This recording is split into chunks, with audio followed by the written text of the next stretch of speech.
it's not secrets. You know what I mean? Like, I want to win. And really, those aren't game plans.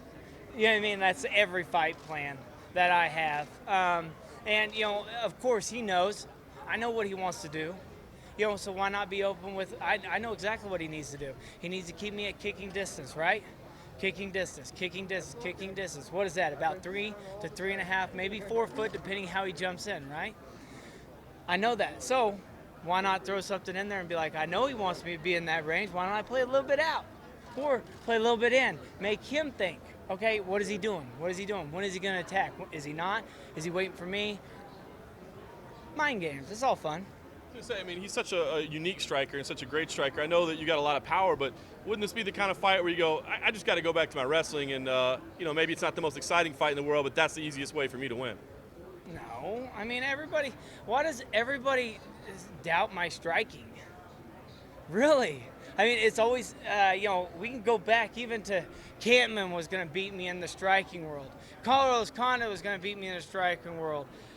Let's see here. Who else was going to beat me? John Fish was going to out-wrestle me. Let's see here. Who else? Josh Koscheck is going to outstrike me and out-wrestle me. GSP was going to out-jab me. Everybody doubts my striking, but I got the 2 best striking coaches out there. And that's one reason why I like to prove people wrong. I see a story that everybody's like, oh, you're going to lose in the striking world. Oh, he's a better striker. Oh, he's better this. Oh, he's better that. Dude, forget that.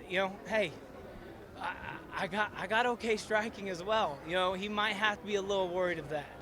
You mentioned the name GSP. I got to ask you, it seemed like is there a little emotion in that fight? I mean, you were kind of saying, hey, he better not unretire. He better stay out. You still got a little emotion tied to GSP? No, the reason why I have emotions to that is because everybody remembers what kind of fighter he was, right? And the next fight against me isn't going to go any different. And I don't want, like I said, we've seen many people come back and they're not as good or not as strong or whatever, right? So why put that into people's head? Enjoy that you were the greatest fighter for 4 or 5 years and enjoy that. Don't come back because you had a close decision that you thought you might have won, but it wasn't close. The next fight's going to be worse. And that's the thing is, really, I'd like him to, move on. You know what I'm saying? And whenever it's my turn, and I know, hey, it's time for me to go, I'm not going to sit here and say, I'm going to train to come back. I know when it's, whenever I'm beaten and I'm no longer going to be at the top, it's time to hang him up.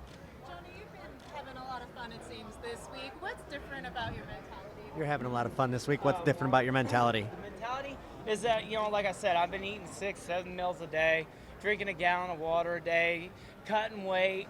Really, I haven't been cutting weight. I haven't pushed a weight cut yet. I haven't tried to lose anything. All I've tried to do is just hit mitts, work out. All I've wanted to do, every workout, all I've wanted to do is lose like 3 pounds. And every time I do that, I come back like 5 pounds lighter. So I lose more than I want to. So I'm like, oh, hey. So like I've had literally, the reason why I'm feeling so good and all that is because literally like today, I went hot tubbed and saunaed for an hour. I lost 3.5 pounds. It put me at 169.8. Okay, I'm sitting here going, there's got to be a point that my body's going to shut off, right? And I thought maybe this morning was going to be it where 71 might be hard to make. No, I made it easily. So that's the thing is that I'm doing things. I have more energy because I'm eating. I'm fueling right. And not only that, like today, guess what? After this, I'm gonna go back to my hotel room, twiddle my thumbs, go find a laundromat, do my laundry. You know what I mean? Like, I don't know what to do with my time because usually at this point, I'm at 4 o'clock till like right around 1 o'clock, I'm cutting weight. And I have to push it. Now I'm sitting here, right now, I'm 172.4. I probably lost a half a pound during that. Let's say 172. I'm a pound over for tomorrow. And I have, 24 hours before the weigh-ins? Almost 27?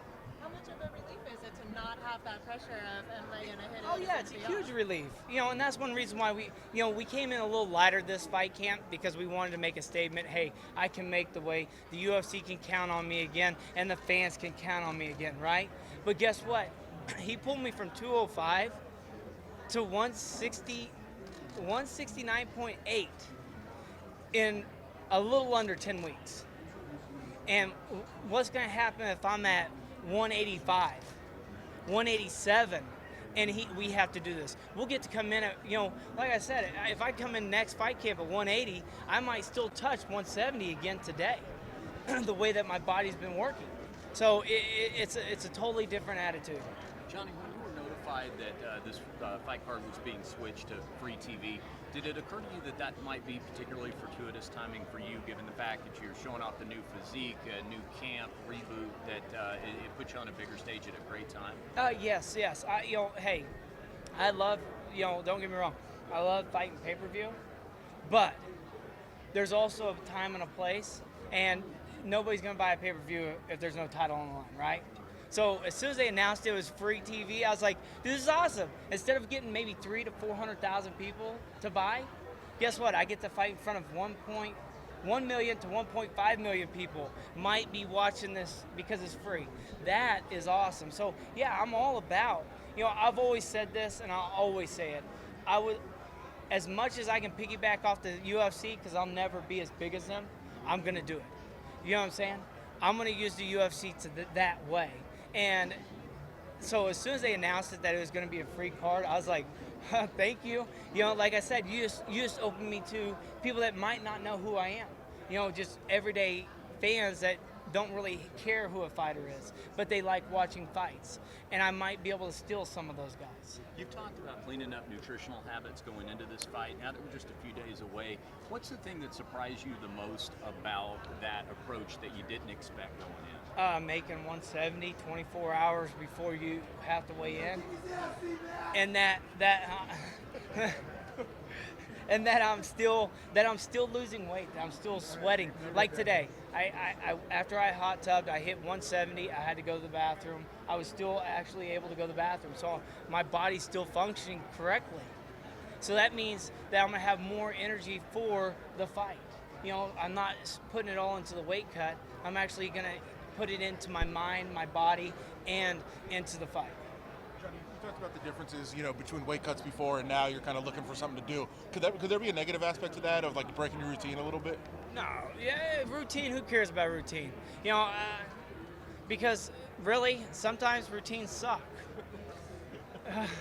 My routine sucked for my last couple weight cuts. You know what I mean? Sitting in a hot tub for 3 hours plus a day, that sucks. Okay? Now I'm sitting in them because I want to sit in them. Then I'm like, you know what? Right now I'm 172. I want to lose some more weight. So guess what? Like I said, we'll go back in there. Not that we have to, just because I want to. Now it's a pleasure to lose weight. Go sit in a sauna. We sit there and BS with your guys for 20 minutes, and all of a sudden you get out and you're like, man, I lost 1.5 pounds. That's the difference. Last question. What was Ruben like? King Mo like for a freshman from Oklahoma? King Mo, oh man, it was awesome. We were definitely the yin yang effect. Yep.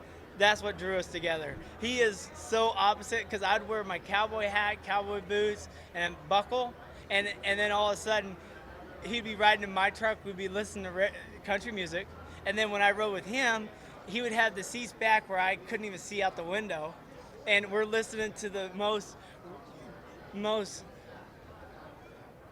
ghetto rap I've ever heard in my life. You know what I mean? And like, some people are like, I've never heard this rap stuff before in my life. I'm like, I don't even know what's going on, but I'm riding with him. And then, again, I'm in my cowboy hat, riding with him, and we'd get the weirdest looks, because we did everything together. We'd go out together. We'd go we'd go out to clubs together. We'd do everything together. So I do love that. He was an amazing person for me to sort of help me out, in my freshman year. But like I said, it was actually pretty fun. Like I said, we got a lot of looks going a lot of places. Thanks, guys. Hey, thank you.